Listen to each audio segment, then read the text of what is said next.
नमस्कार दोस्तों, आज की कहानी है सच्चे देशभक्त की कहानी।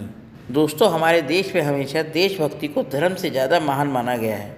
आज मैं आपको एक ऐसे देशभक्त की कहानी बताने जा रहा हूँ जिसे सुनकर आपको उस पर ज़रूर गर्व होगा और अपने हिंदुस्तानी होने पर भी।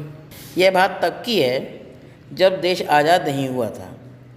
नेताजी सुभाष चंद्र बोस जी ने देश के लोगों से अपील की थी कि उनके घर से एक आदमी उनकी सेना में भर्ती हो और देश के लिए लड़ाई में अपना योगदान दे।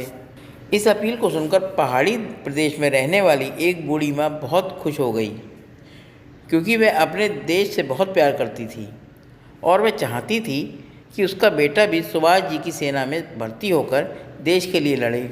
जब बूढ़ी माँ के बेटे को उनकी इच्छा का पता चला तो वह भी खुशी खुशी सेना में जाने के लिए तैयार हो गया और अपने माता का आशीर्वाद लेकर सेना में भर्ती होने के लिए पहुंच गया।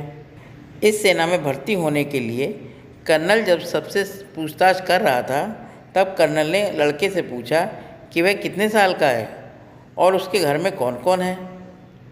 कर्नल के सवालों का जवाब देते हुए लड़के ने कहा कि वह 21 साल का है और उसके घर में वह इकलौता बेटा है और उसकी बूढ़ी माँ है। लड़के की बातें सुनकर कर्नल ने उसे सेना में भर्ती करने के लिए मना कर दिया, क्योंकि नेताजी सुभाष चंद्र जी का आदेश था कि घर का इकलौते बेटे को सेना में भर्ती ना किया जाए, जिससे परिवार का सहारा कहीं छिन ना जाए। हालांकि लड़के ने कर्नल की बहुत विनती की और उसे सेना में भर्ती कर लेने के लिए कहा, लेकिन कर्नल ने उसकी एक ना सुनी और उसे घर वापस लौट जाने के लिए कहा।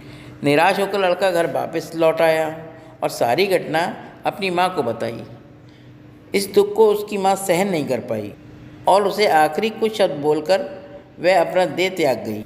माँ का अंतिम संस्कार करके लड़का फिर से सेना में भर्ती होने के लिए वहीं वापस लौट गया और वापस लौटकर उसने कहा कि अब उसके पास कोई परिवार नहीं है। उसके परिवार में एक सदस्य जो उसकी माँ थी, वह भी उसे ये कहकर चली गई है कि वह आज से उसकी माँ नहीं है, क्योंकि वह उसकी देशभक्ति के रास्ते में रोड़ा बन रही थी। इसलिए उसे उसकी माँ कहलाने का हक नहीं है और उसकी असली माँ भारत माता है।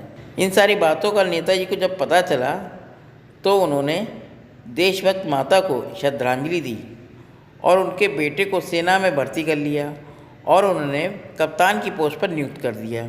दोस्तों, यह होती है सच्ची देशभक्ति और यह होता है देश के लिए बलिदान। घरों में झंडा लगाने से या स्पीकर पर देशभक्ति के गाने बजाने से देशभक्ति साबित नहीं होती। देशभक्त के दिलो दिमाग सब जगह देश छाया रहता है।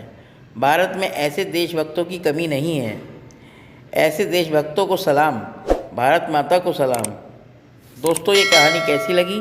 अगर अच्छी लगी हो तो मेरे चैनल को लाइक करें, सब्सक्राइब करें और शेयर करें। धन्यवाद दोस्तों।